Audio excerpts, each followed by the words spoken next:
नमस्कार, खबरें जारी है न्यूज 24 पर। मैं हूं आपके साथ मकसूद खान। 2024 लोकसभा चुनाव में मोदी सरकार को हराने और विपक्ष की कुर्सी से सत्ता की गद्दी पर आने के लिए सभी विपक्षी दल छटपटा रहे हैं। इंडिया गठबंधन बनाकर विपक्षी दलों ने एकता दिखाने की कोशिश भी की है और अब कांग्रेस भारत जोड़ो यात्रा पार्ट 2 के जरिए एक बार फिर से देश को जोड़ने की तैयारी कर रही है। कांग्रेस वर्किंग कमेटी CWC में कांग्रेस अध्यक्ष मल्लिकार्जुन खड़गे ने पूरब से लेकर पश्चिम तक राहुल गांधी की भारत जोड़ो यात्रा का ऐलान किया, लेकिन पिछली बार की तुलना में इस बार राजनीतिक हालात बदले हुए हैं। आइए आपको बताते हैं भारत जोड़ो यात्रा पार्ट 2 में कांग्रेस के लिए आखिर क्या क्या चुनौतियां हैं और कैसे राहुल गांधी की यह हिट यात्रा लोकसभा चुनावों पर असर डाल सकती है।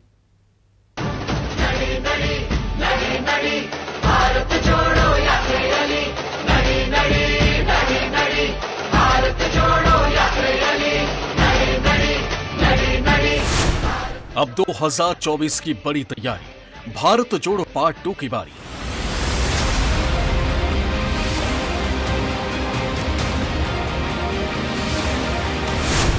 पूरब से पश्चिम चलेंगे राहुल, 24 में कांग्रेस का बदलेंगे कल।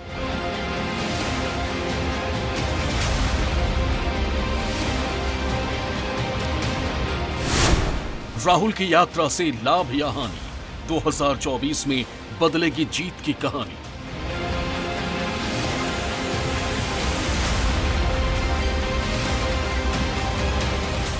तारीख थी 22 सितंबर 2022, जब राहुल गांधी ने आधुनिक राजनीति में देशव्यापी यात्रा का आजमाया हुआ बाण चलाया। दक्षिण के राज्य कन्याकुमारी से लेकर उत्तर भारत के राज्य जम्मू कश्मीर तक तब भारत जोड़ो यात्रा की राहुल गांधी ने शुरुआत की थी। अब 2024 का चुनावी रण सामने है, लिहाजा कांग्रेस एक बार फिर देशव्यापी यात्रा वाली छवि राहुल गांधी की सामने लाने की तैयारी कर रही है।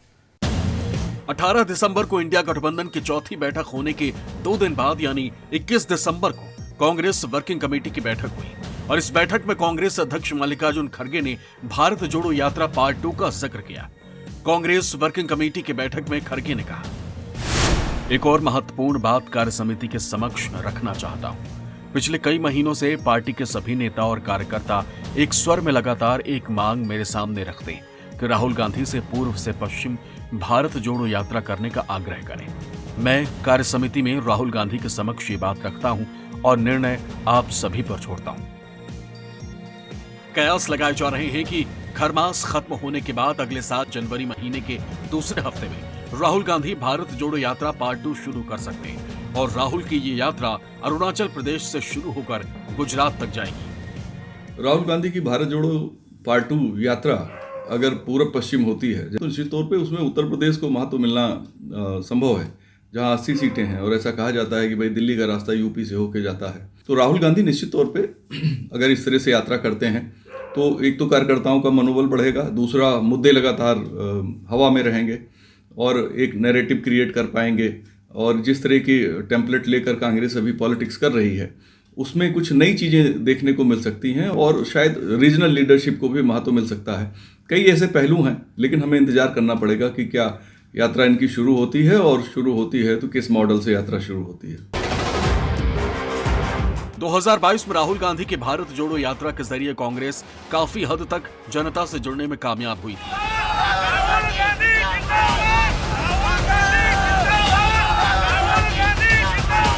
देश की राजनीति में राहुल गांधी ने भारत जोड़ो यात्रा के जरिए अपनी छवि भी बदली और कांग्रेस को दक्षिण में इस यात्रा का फायदा भी हुआ। लेकिन करीब 1.5 साल बाद हालात काफी बदले से हैं। भारत जोड़ो यात्रा के बाद कांग्रेस को सिर्फ दक्षिण भारत में ही जीत मिली, लेकिन पार्ट 2 से कांग्रेस यूपी, उड़ीसा, बिहार, बंगाल, झारखंड, गुजरात जैसे राज्यों पर फोकस करने की तैयारी में है। लेकिन भारत जोड़ो यात्रा के वक्त कांग्रेस विपक्ष में बड़ी और अकेली पार्टी थी, लेकिन अब लोकसभा चुनावों के लिए इंडिया अलायंस की शक्ल में विपक्षी गठबंधन तैयार हो चुका है। भारत जोड़ो यात्रा के पहले चरण में कांग्रेस और राहुल गांधी ने 136 दिनों का वक्त लिया था, लेकिन अब अगर यात्रा जनवरी के दूसरे हफ्ते में शुरू हुई तो कांग्रेस के पास ज्यादा वक्त नहीं बचेगा। इसके अलावा भारत जोड़ो यात्रा पार्ट 1 में कांग्रेस के पास चुनावी तैयारियों का प्रेशर नहीं था, जबकि अब गठबंधन के साथ लोकसभा चुनावों की तैयारी और भारत जोड़ो यात्रा पार्ट 2 दोनों को साथ करना चुनौती है। राहुल गांधी पदयात्रा के माध्यम से अपने मोमेंटम को बनाए रखना चाहते हैं। पहली पदयात्रा के माध्यम से अपनी गंभीरता को इन्होंने साबित किया और ये बताया कि हम जमीनी स्तर पर भी उतर करके लोगों को कनेक्ट कर सकते हैं। वहीं ये जो यात्रा का दूसरा चरण है, जो पूरब या पूर्वी राज्यों को ये जो फोकस करना चाहते हैं, तो उसके माध्यम से ये बताने की कोशिश करेंगे कि जो मुद्दे हैं देश में, चाहे वो रोजगार का मुद्दा हो, महंगाई का मुद्दा हो, हम हर मुद्दे को लेकर के जनता के बीच जाएंगे और जनता को हम समझाएंगे कि आपकी भविष्य और आपके वर्तमान दोनों में कांग्रेस आपके साथ खड़ी रहेगी। दरअसल विधानसभा चुनाव में मिली हार ने कांग्रेस को निराश किया है। हिंदी बेल्ट के 3 बड़े राज्य मध्य प्रदेश, राजस्थान और छत्तीसगढ़ में मिली हार के बाद उत्तर भारत कांग्रेस और इंडिया गठबंधन के लिए बड़ी चुनौती बन गया है। ऐसे में कांग्रेस एक बार फिर अपने पुराने अंदाज में जनता के बीच में जाने की तैयारी कर रही है, लेकिन कांग्रेस की इस पहल का विपक्षी गठबंधन को कितना और क्या फायदा होगा, ये भी एक बहुत बड़ा सवाल है। भारत जोड़ो यात्रा पार्ट 2 और लोकसभा चुनाव में सीटों के गणित की बात करें तो पूरब से पश्चिम तक कांग्रेस और विपक्षी गठबंधन के लिए बड़ा चैलेंज है। पूरब से लेकर पश्चिम के राज्यों में लोकसभा सीटों का गणित समझे तो अरुणाचल प्रदेश में लोकसभा की कुल 2 सीटें और दोनों सीटें कांग्रेस के पास हैं। वहीं असम में लोकसभा की कुल 14 सीटें हैं, जिनमें से 9 सीटें बीजेपी और कांग्रेस के पास 3 सीटें। पश्चिम बंगाल की 42 लोकसभा सीटों में से बीजेपी के पास 18 और कांग्रेस के पास 2 सीटें। बिहार की 40 लोकसभा सीटों में से 17 बीजेपी के पास और 1 सीट कांग्रेस के पास है। झारखंड की 14 सीटों में से बीजेपी के पास 11 और कांग्रेस के पास 1 सीट है। उड़ीसा की कुल 21 लोकसभा सीटों में से बीजेपी के पास 8 और कांग्रेस के पास 1 सीट है। मध्य प्रदेश की 29 सीटों में से बीजेपी के पास 28 सीट है, कांग्रेस के पास 1 सीट है। छत्तीसगढ़ की कुल 11 सीटों में से बीजेपी के पास 9 और कांग्रेस के पास 2 सीट है। यूपी की 80 लोकसभा सीटों में से 62 का आंकड़ा बीजेपी के पास और कांग्रेस के पास 2 सीट है। तो राजस्थान के 25 लोकसभा सीटों में से बीजेपी के पास 24 सीट है, जबकि कांग्रेस का यहां खाता शून्य है। और गुजरात की 26 लोकसभा सीटों में से 26 सीटें बीजेपी के पास हैं। विधानसभा चुनाव के बाद मध्य प्रदेश, छत्तीसगढ़, उत्तर प्रदेश, राजस्थान और गुजरात बीजेपी के कब्जे में और इन राज्यों में विपक्षी एकता को जगह दिलाना भारत जोड़ो यात्रा और राहुल गांधी के लिए बड़ी चुनौती और पूर्व से लेकर पश्चिम तक तमाम राज्यों में बीजेपी की मजबूती को चैलेंज करना भी कांग्रेस के लिए टेढ़ी खीर है। राहुल गांधी लोकसभा चुनाव के पहले भारत जोड़ो पार्ट 2 करते हैं तो निश्चित तौर पे उसका असर पड़ेगा। अब पार्ट 2 बहुत महत्वपूर्ण इसलिए होगा कि लोकसभा का चुनाव है और इसमें राष्ट्रीय मुद्दों पे वोट पड़ना है। नए यात्रा को लेकर कौन कौन से मुद्दे वो ले आते हैं, क्या कोई इस तरह की स्कीम भी ले आएंगे जैसा 2019 में लाए थे कि 72,000 सीधे लोगों के अकाउंट में डाले जाएं, या फिर कोई और नया मॉडल ला सकते हैं, नई गारंटी ला सकते हैं। तमाम मुद्दों पर निश्चित तौर पे वो बीजेपी को घेरने की कोशिश करेंगे और मुझे लगता है कि इसका पॉलिटिकल असर जरूर होगा, एक नैरेटिव क्रिएट होगा। और निश्चित तौर पे जिस तरीके से 1 वे ट्रैक बीजेपी सरकार का है वो 2 वे हो सकता है। मेरा कहने का मतलब ये है कि लगातार दमदार बनी हुई भारतीय जनता पार्टी को शायद राहुल गांधी की भारत जोड़ो पार्ट 2 जो यात्रा है वो तगड़ी चुनौती दे सके।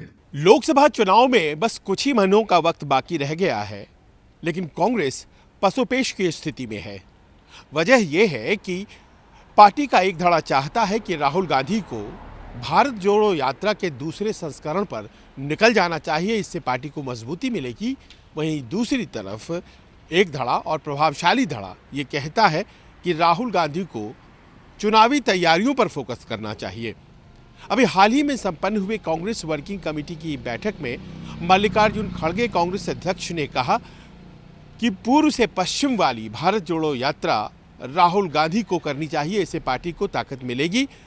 वहीं दूसरी तरफ पार्टी के 3 बड़े नेता कांग्रेस वर्किंग कमेटी की बैठक में ही जो मौजूद थे, उन्होंने कहा कि इससे ज़्यादा ज़रूरी है कि इंडिया गठबंधन के नेताओं के साथ जो सीट शेयरिंग की बातचीत होगी उसमें राहुल गांधी मौजूद रहें और साथ ही साथ उनकी मौजूदगी उम्मीदवारों के चयन में भी अनिवार्य है और इसीलिए उनका भारत जोड़ो यात्रा पर जाना उचित नहीं होगा। कांग्रेस अध्यक्ष मल्लिकार्जुन खड़गे ने पार्टी में भारी डिमांड के बाद 21 दिसंबर को ही कांग्रेस कार्य समिति की बैठक में राहुल गांधी के सामने भारत जोड़ो यात्रा करने की मांग रख दी। राहुल गांधी ने यात्रा के लिए हामी तो भर दी, लेकिन उसी बैठक में तमाम नेताओं ने यात्रा के दूसरे चरण को लोकसभा चुनाव को देखते हुए सिर्फ पदयात्रा के बजाय नए प्रारूप में किए जाने की वकालत की।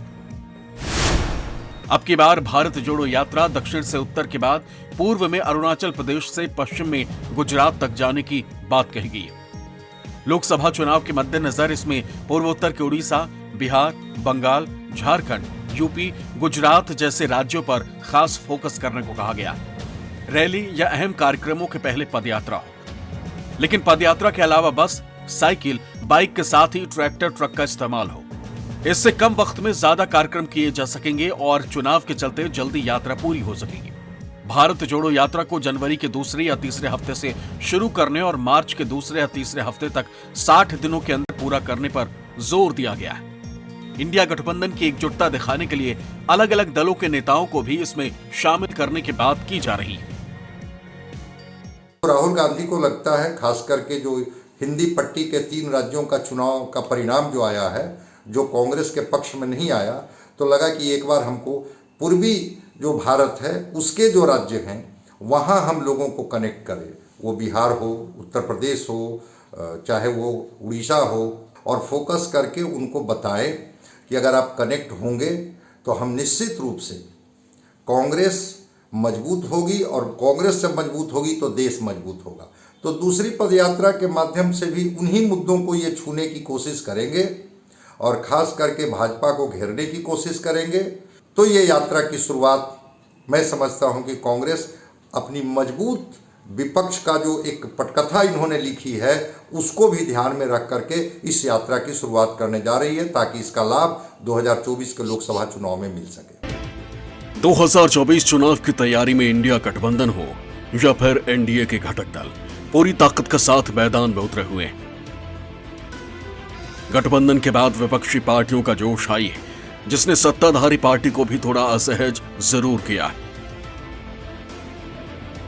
विपक्षी गठबंधन आज जिस मकाम पर खड़ा है और 2024 की चुनावी तैयारियों में जुटा है, उसकी नींव आज से ठीक 1 साल पहले ही पड़ गई थी, जब राहुल गांधी ने 7 सितंबर 2022 को कन्याकुमारी से भारत जोड़ो यात्रा की शुरुआत की थी। राहुल की भारत जोड़ो यात्रा कन्याकुमारी से शुरू होकर कश्मीर तक गई। इस दौरान भारत जोड़ो यात्रा 145 दिन में पूरी हुई। इस दौरान राहुल गांधी ने 4081 किलोमीटर का सफर तय किया। यात्रा 12 राज्यों और 2 केंद्र शासित प्रदेश से होकर गुजरी और कुल 75 जिलों के 76 लोकसभा सीटों को कवर किया था। इस दौरान राहुल गांधी ने कुल 12 बार प्रेस कॉन्फ्रेंस भी की। कांग्रेस की भारत जोड़ो यात्रा ऐसे समय पर शुरू हुई थी जब कांग्रेस के सामने कई बड़ी चुनौतियां थी। सबसे बड़ी चुनौती थी अपने नेताओं को कैसे पार्टी छोड़ने से रोका जाए और कुछ नेताओं को वापस भी लाया जाए। इसके अलावा अपने कार्यकर्ताओं को कैसे एक्टिव किया जाए और जनता को अपने साथ लाया जाए, ताकि 2024 के चुनाव में पार्टी बेहतर प्रदर्शन करे। राहुल की इस पदयात्रा ने न सिर्फ कांग्रेसी कार्यकर्ताओं में जोश भरा, बल्कि इस पदयात्रा से राहुल गांधी का मेकओवर भी हुआ।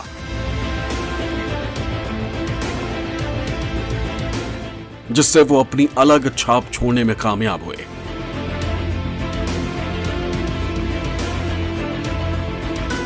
राहुल की इस पदयात्रा में उन्हें तमिलनाडु के मुख्यमंत्री एम के स्टैलिन का साथ मिला, तो एनसीपी की सुप्रिया सुले भी यात्रा में शामिल हुई। वहीं शिवसेना के आदित्य ठाकरे ने भी भारत जोड़ो यात्रा को ज्वाइन किया। सभी तरफ लोग राहुल गांधी जी को देख रहे हैं, जो इंसान कन्याकुमारी से लेकर कश्मीर तक पैदल चला, 4000 से ज्यादा किलोमीटर चला, उसके तरफ सब देख रहे हैं। मोदी के तरफ नहीं देख रहे हैं। मोदी तो झूठा है ही है, तो उसके बारे में कुछ कहना नहीं चाहता, इसीलिए आप एक होकर लड़ो। राहुल गांधी की तारीफ होना इस बात की तरफ इशारा था कि कुछ बड़ा होने वाला है। और भारत जोड़ो यात्रा नया बदलाव लाने वाली है। हालांकि राहुल गांधी के साल भर पहले शुरू हुई इस यात्रा पर तंज भी कसे गए थे।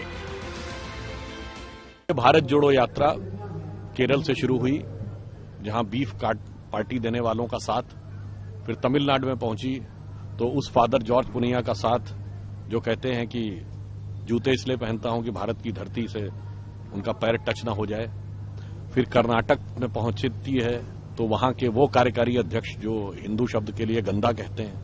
फिर महाराष्ट्र पहुंचती है तो स्वतंत्र वीर सावरकर का अपमान। तो तमाम प्रकार की विघटनकारी पृथकतावादी ताकतों और विचारों को आगोश में समेटे हुए दिल्ली में आकर खड़े हुए, तो मुझे लगता है कि विघटनकारी ताकतों को साथ में लेकर भारत में जो लोग कहते हैं कि उन्हें अपनी